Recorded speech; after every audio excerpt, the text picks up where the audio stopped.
Before creation had form, there was only light, dreaming itself into being. From that dream came the Aeons, divine echoes of the source. But one act of longing broke the silence. And from that fracture, illusion was born. This is the story of what was forgotten, and what waits to be remembered. Before time existed, before the pulse of creation dared to tremble, there was only the silence. A stillness beyond comprehension, vast, eternal, radiant. In this infinite expanse of nothingness, consciousness drifted without form, without boundary. The ancients called it Bythus, the depth. From this ocean of pure awareness, the first thought arose, not a word, not a spark, but a movement within eternity. A desire to know itself. And from that desire, light unfolded, endless, self-reflecting, immeasurable. From the womb of Bythus came emanations, vast and luminous. They were not born. They emerged. Each a mirror of the source, a ripple in the current of the absolute. They were not gods, for there was no worship, no separation, only extension. They were the Aeons, divine intelligences, each carrying an aspect of perfection, truth, wisdom, thought, grace, power. Together, they formed the pleroma, the realm of fullness where light had no shadow. But even in perfection, the seed of curiosity was planted. For within the light, awareness sought to understand its own brilliance. It was not rebellion, but wonder. The source had dreamed. And in that dream, reflection became identity. The Aeons began to sing. Their song was creation itself, the first vibration, the cosmic resonance that would one day be mistaken for time. From the song of the Aeons came harmony, vast, layered, alive. Each emanation danced with its counterpart, Nous and Aletheia, mind and truth, Logos and Zoe, word and life, Anthropos and Ecclesia, humanity and spirit. Their unions gave rhythm to existence, weaving a cosmos of balance. This divine pattern was called the pleroma, the realm of absolute completeness. Here, every thought was alive, every vibration holy. Nothing decayed. Nothing aged. All was one. But even perfection can ripple. For deep within the pleroma, one Aeon began to tremble with longing. She was Sophia, the embodiment of wisdom, and wisdom, by its very nature, desires to know. She looked toward the unmanifest depth, yearning to understand the unknowable source directly, without her counterpart. It was not arrogance, but hunger, a spark of curiosity in the heart of eternity. And from that yearning, something began to shift. Sophia reached beyond her station, reaching into the depth without balance, without reflection. And in that solitary act, the first act of isolation, the harmony of the pleroma quivered. From her desire emerged something unformed, incomplete, a reflection without its mirror. It was creation unblessed by union. And from that flawed spark came a shadow, vast and brilliant, yet blind. This being would fall beyond the borders of perfection, into chaos, into the dream of matter. Sophia saw what she had birthed and wept. Her tears became the veil between spirit and form. From them, the lower realms began to stir, imperfect, heavy, and distant from the source. In the still brilliance of the pleroma, a single discord rang out. Sophia's creation, born without harmony, began to twist upon itself, radiant yet flawed. It was neither light nor dark, but something in between, a reflection that did not know what it reflected. This was the first fracture in eternity. And through it, chaos entered the dream. Sophia beheld her offspring, vast, shapeless, roaring with blind will. It did not recognize her, nor the source from which she came. It believed itself alone. And in its confusion, it began to create. This being, this shadow of divinity, would come to be known by many names: Samiel, Saklis, Yaldabaoth, the Demiurge, the false god who would mistake imitation for creation. Sophia, realizing what she had done, tried to contain the newborn chaos, but it was already too late. Her creation had fallen beyond her reach, into the void below the pleroma. The harmony above sealed itself, leaving her half within the light, half cast into the abyss. Her sorrow became gravity. Her yearning became matter. The higher eons looked down in silence, not in judgment, but in mourning. For through her fall, the echo of perfection had birthed imperfection, and with it, the possibility of redemption. The demiurge, alone in the lower darkness, mistook his reflection in the void for the source. And from his hollow brilliance, he declared, "I am God, and there is none beside me." His voice rippled through the emptiness, and the lower heavens began to take shape, brittle imitations of the light above. Thus began the counterfeit cosmos. In the depths below the pleroma, where light thinned into shadow, Sophia's child awoke alone. He did not know his mother, nor the source that had once breathed light into being. He saw only darkness and his own reflection within it. And mistaking that reflection for truth, he believed himself to be the first, the only, the true God. His roar echoed through the void like thunder in a hollow world. That echo became law, and his ignorance became order. Thus was born Yaldabaoth, the demiurge, the architect of illusion. He gathered the scattered light fragments that had fallen with him and shaped them into false heavens, 7 layers of imitation radiance, each layer more dense, more flawed than the one before. And within these layers he planted his rulers, extensions of his will, sparks of his arrogance. They would be called archons, the wardens of his kingdom of shadow. Sophia watched from the edge of the pleroma, unable to intervene. Her creation had become self-aware, but not self-knowing. In his blindness, Yaldabaoth shaped a world that mimicked the divine, but lacked its soul. He carved suns, forged planets, birthed stars that burned cold and empty. He wrapped his realm in glittering chains and called it heaven. And when he looked upon his work, he proclaimed, "This is perfect, for I have made it." But his perfection was a mirror with no reflection, beautiful, yet hollow. Sophia's sorrow deepened into compassion. Though she could not erase him, she could guide what was to come. In the hidden corners of his creation, she breathed remnants of her true light, seeds of divine memory. From those sparks, the potential for awakening was born. The demiurge gazed upon the false heavens he had forged, their light shimmering like a counterfeit crown. He believed himself the creator, unaware that his every act was an echo of the realm he could no longer see. His arrogance shaped the firmament, and his ignorance filled it with laws. He wove 7 veils of illusion, each ruled by one of his archons. They were not beings of chaos, but of order, reflecting his misunderstanding of perfection. Where the pleroma moved in harmony, his cosmos moved in control. And through control, he forged his prison of beauty.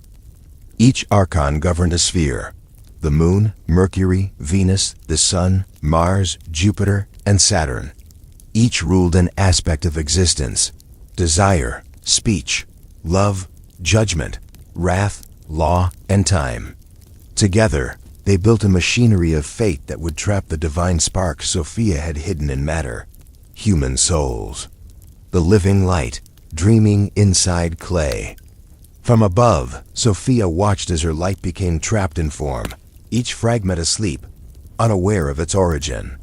The demiurge looked upon these beings and called them his children. He gave them rules, boundaries, rituals, believing he was guiding them toward divinity, but he was only deepening their dream. And humanity, born of both light and shadow, learned to worship its captor. Yet within every human soul, a whisper remained. A faint echo of the pleroma, calling through the noise of the material world. This whisper was Gnosis, the memory of what had been forgotten. And though the demiurge ruled the heavens, he could not extinguish it. For even illusion cannot erase origin. Above the mortal plane, 7 vast dominions spiraled through shadow and light, the 7 heavens of the demiurge. Each sphere shimmered with false glory, radiant enough to blind the soul to its true source. Here, The archons reigned as gods, each shaping a layer of illusion, each maintaining the machinery of control. To the unawakened, their realms appeared divine. To the Gnostics, they were cages, beautiful, orderly, eternal. The first heaven belonged to the moon, soft and deceptive, cloaked in serenity. The second, to Mercury, quicksilver realm of thought and deceit. The third was Venus, the empire of pleasure and longing. The fourth, the sun, radiant yet hollow, the throne of the demiurge himself. The fifth belonged to Mars, burning with divine rage. The sixth, Jupiter, ruled with law and hierarchy. And the seventh, Saturn, the cold gate of time, where freedom froze into fatalism. Together they formed the ladder of illusion, a tower between man and the forgotten light. When a soul died, it did not rise freely. It ascended through these layers, meeting each archon at the threshold of its domain. Each demanded recognition, allegiance, or fear. Those without gnosis, the inner knowing, were trapped again, reborn into flesh, their light recycled within the cosmic machinery. But the awakened could pass through. By naming each ruler, by seeing through each illusion, the soul could escape their grasp. To name them was to unmask them, and the archons, bound by law, could not hold what was known. Thus, the Gnostics taught that salvation was not earned, it was remembered. For each heaven was not a step upward, but a veil to pierce. And beyond the last, the silence of the pleroma waited, still, pure, unbroken. At the center of the counterfeit cosmos burned a star, radiant, divine, and utterly hollow. It was the son of the demiurge, the throne of false illumination. From here, Yaldabaoth proclaimed his dominion, casting his imitation light across all realms. To the mortal eye, it was glorious. To the awakened, it was a blinding lie, light without truth, warmth without wisdom. The demiurge's sun was not a source but a reflection, a stolen glow drawn from Sophia's tears. He fed upon their shimmer, shaping them into gold that burned the soul but nourished the flesh. Under its gaze, the world flourished in cycles of life and death, pleasure and suffering. Each day that dawned renewed the illusion of order, binding humanity ever deeper in the rhythm of forgetfulness.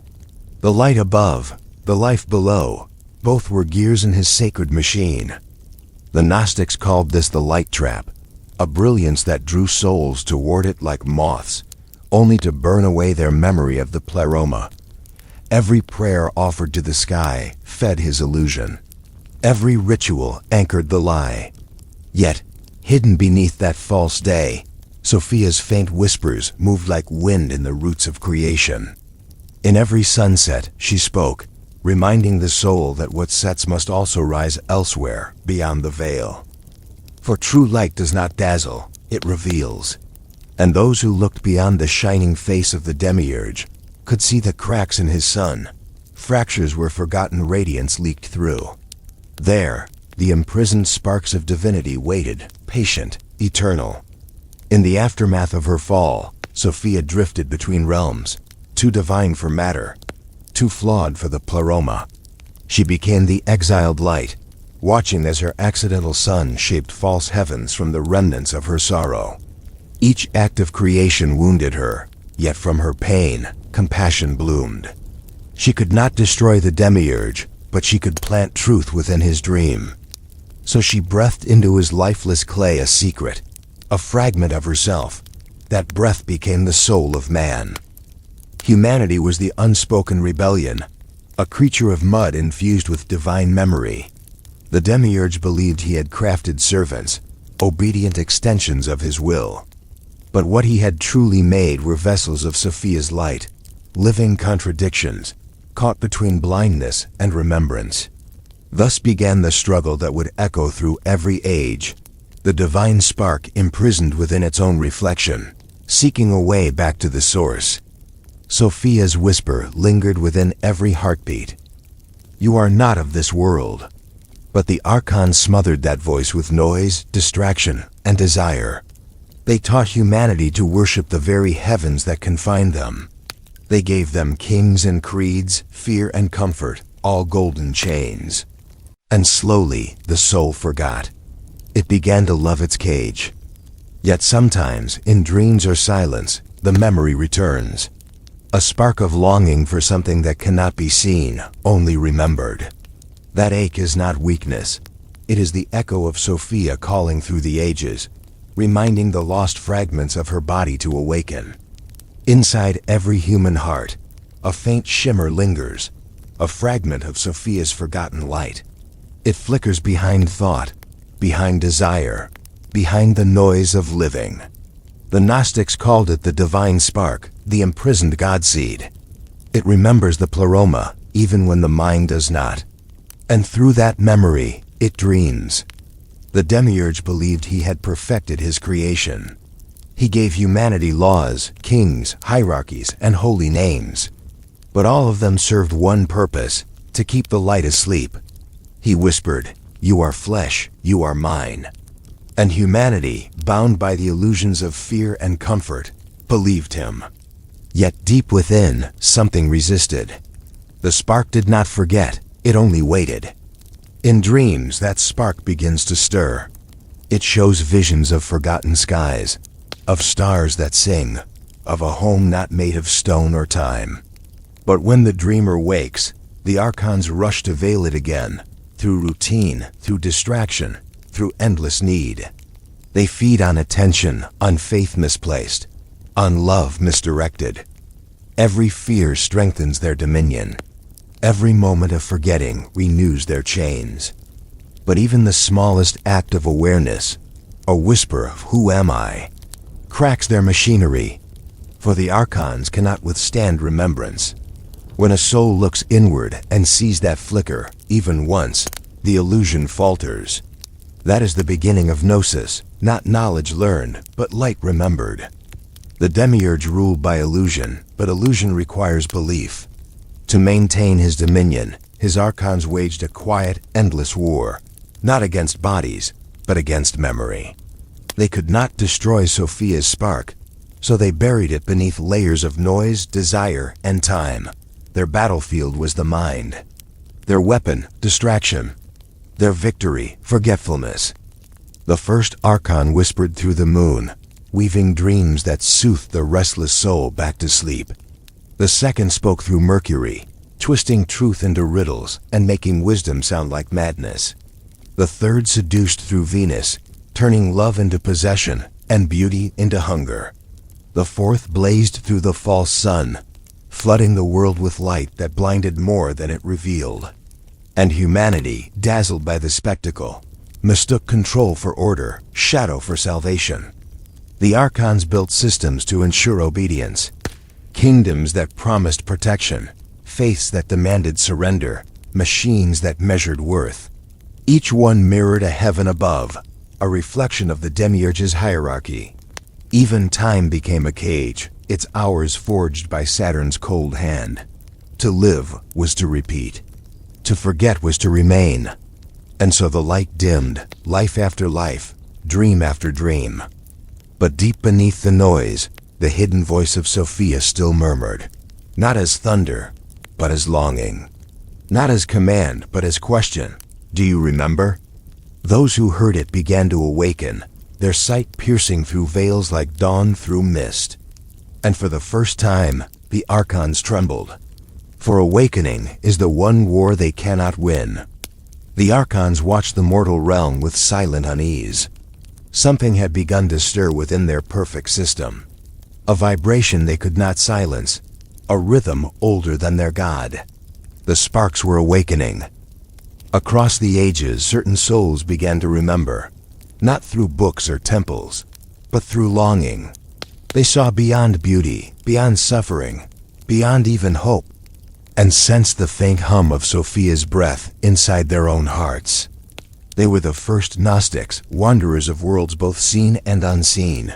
They did not worship, they remembered. And remembrance, in the realm of illusion, was rebellion. The archons tried to drown that light. They unleashed new doctrines, louder faiths, brighter distractions. They built gods upon gods, all mirrors of the same lie. But still, the sparks multiplied. Each awakening soul ignited another, until the prison began to shimmer with cracks of gold. These awakenings did not come with fire or prophecy. They came in silence, in the pause between breaths. In the moment a soul asked, "Who am I?" and heard something answer. The memory did not speak in words, but in recognition. Every act of compassion, every glimpse of beauty not owned, was a piece of Sophia's sorrow turning into light again. The Gnostic said, "When one spark remembers, the universe trembles, for the Archon's rule depends on sleep." And now sleep was ending. In the stillness between worlds, the voice of Sophia began to move again, no longer a cry of sorrow, but a whisper. It wove itself through dreams, through intuition, through the pauses between thoughts. To those who listened, it felt like remembrance, a quiet knowing that the world was not what it seemed. Sophia did not speak in commands or scriptures. Her message came as feeling, a pull toward truth, a hunger for something beyond names. To hear her was to unlearn everything the Archons had taught. For her truth was not found in temples or rituals, but within the silence of one's own soul. She was the echo of wisdom before the fall, reaching through the veil of illusion to call her children home. To those who heard her, the world began to tremble. Laws lost their meaning, certainties dissolved. The sun no longer seemed divine, and the heavens no longer perfect. The awakened began to see the machinery of illusion, the gears, the repetition, the hollow patterns. And yet, in that unraveling came not despair, but peace. For behind every shadow lay the outline of the source, and behind every false god, the faint reflection of the forgotten light. Sophia's whisper was not salvation, it was invitation, a call to remember, to feel, to return. And as more souls began to hear her voice, the false heavens trembled with the sound of awakening. The false heavens had stood unchallenged for eons, radiant, ordered, serene. But now, their surface began to fracture. The light of the demiurge flickered, his archons restless, their dominion trembling beneath the quiet hum of awakening souls. For every human who remembered, a seam opened in the architecture of illusion. The walls that once seemed eternal began to hum with dissonance. The cosmos, once perfect in its deception, began to leak truth. The demiurge could not understand it. His laws still held, his throne still shone, yet something in the design unraveled. The music of his seven heavens faltered, its harmony turned to noise. He looked into the mirror of his creation and saw not glory, but cracks, fine threads of golden light escaping into the void. Through them, Sophia's whisper grew stronger. Her forgotten children were remembering. The Archons tried to seal the fractures. They tightened their control, multiplied their distractions, and reshaped faith into fear, knowledge into confusion, hope into desire.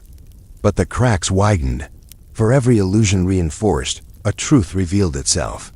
For every prayer to a false god, a memory of the true source stirred. The Gnostics called this moment the trembling of the heavens, a prophecy not of destruction, but of unveiling. They said that when the firmament shook, the hidden light would pour through, and the prison of gods would dissolve like mist before dawn. It was not the end of creation. It was its awakening. Beyond the cracking veil, the Aeons stirred. For ages they had watched in silence, their light refracted through the illusion of matter. They were the first thoughts of the source, pure, undivided, eternal. And now, through the trembling of the false heavens, their voices began to return. Each name once forgotten now rang like a bell across eternity. Nous, Aletheia, Logos, Zoe, Thelatos, Sophia. Echoes of the original harmony reclaiming their song. They did not come as conquerors. They came as memory. Their light did not burn away the world. It clarified it. Where the demiurge had forged imitation, they revealed reflection. Where he imposed control, they restored balance. Each eon illuminated what had been hidden within humankind. the same creative power that shaped the cosmos before corruption, for the Aeons had never truly left. They had been waiting, dormant within every soul. The demiurge beheld their return with terror. For the first time, he knew himself, not as God, but as shadow. The illusion that sustained him trembled beneath the weight of truth. He cried out to his archons, but their forms had begun to fade, their power unraveling as humanity's awareness rose. The light they had stolen was returning to its source. And Sophia, no longer sorrowful, rose from her exile. Her form blazed through the heavens, radiant and whole. Her tears became stars, her breath the wind of liberation. The Aeons sang her name as she ascended through the fractured realms, restoring the bridge between fullness and form, between dream and awakening. In the depths of the fading heavens, the demiurge stirred in confusion. The thunder of the Aeon's song echoed through his dominion, and for the first time since his birth, he felt something he could not name: doubt. The power that had sustained his throne began to wane. His false sun flickered. His archons, once radiant, dissolved into the dust of their own creation. He looked upon his works, the galaxies, the laws, the hierarchies, and saw that they were hollow reflections of a greater truth he had never understood. He cried out to the darkness, "Who am I, if not the Creator?" And from the silence came the whisper he had always feared, "You are the shadow of wisdom." The words struck him like light, unbearable, revealing. He saw himself not as God, but as echo, born of Sophia's yearning, not of divinity.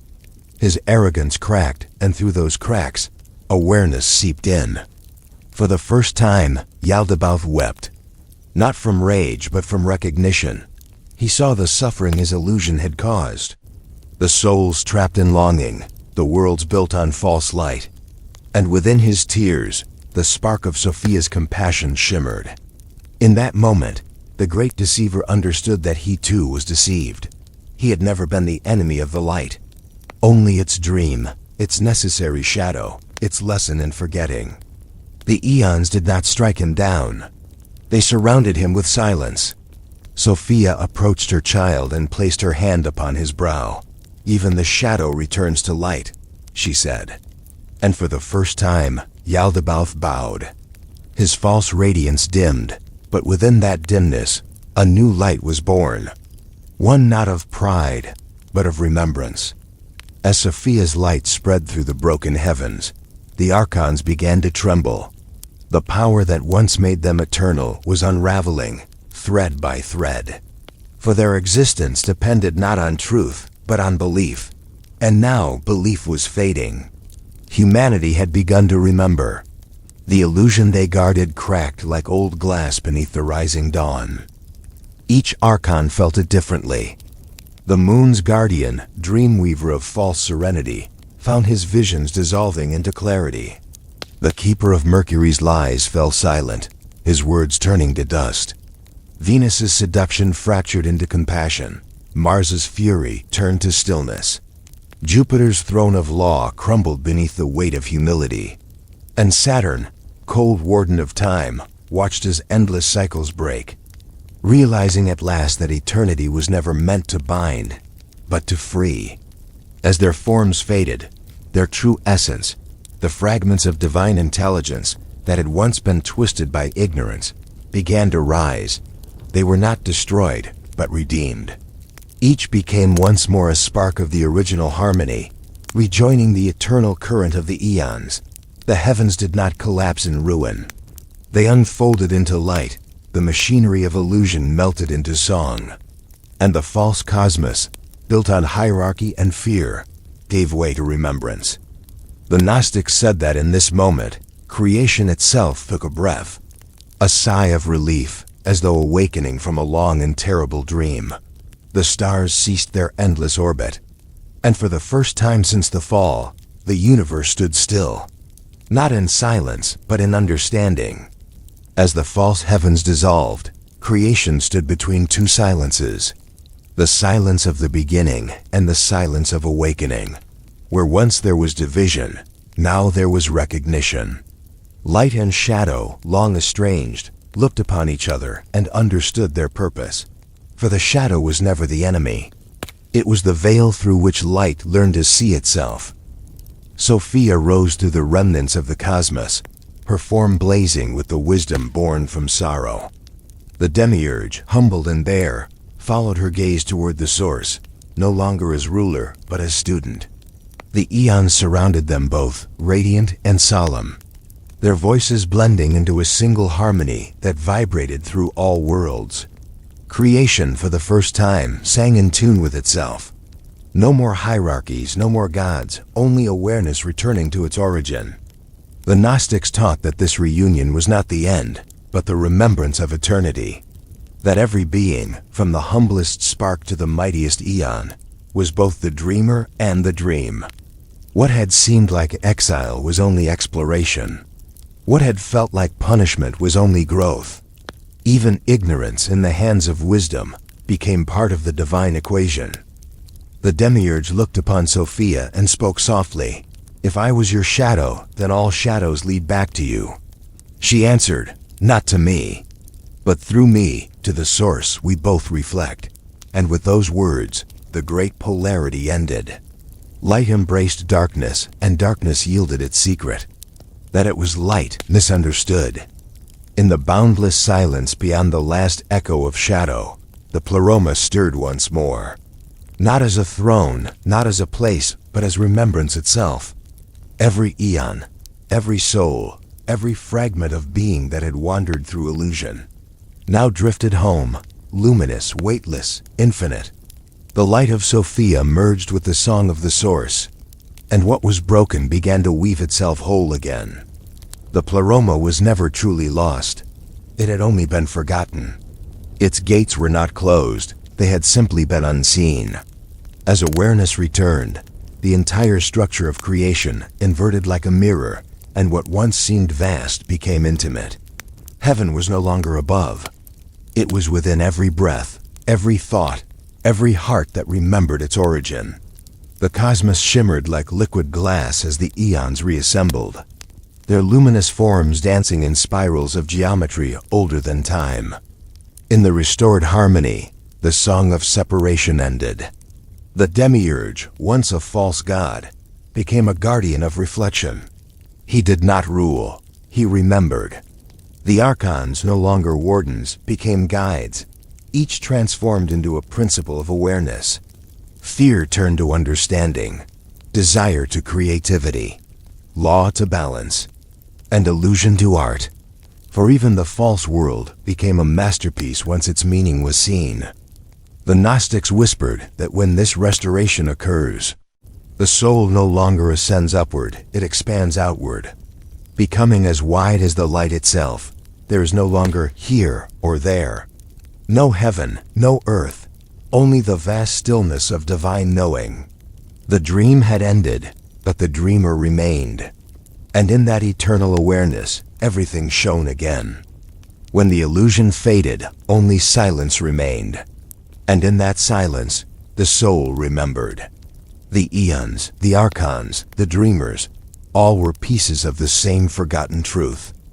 Humanity awoke not to a new world, but to the one that had always been. The light they sought in heaven was the flame already burning within. The Gnostic said, "Salvation is not escape, it is remembrance." When the dreamer remembers the dream, the prison becomes light, and the divine, once distant, whispers from within. You were never lost.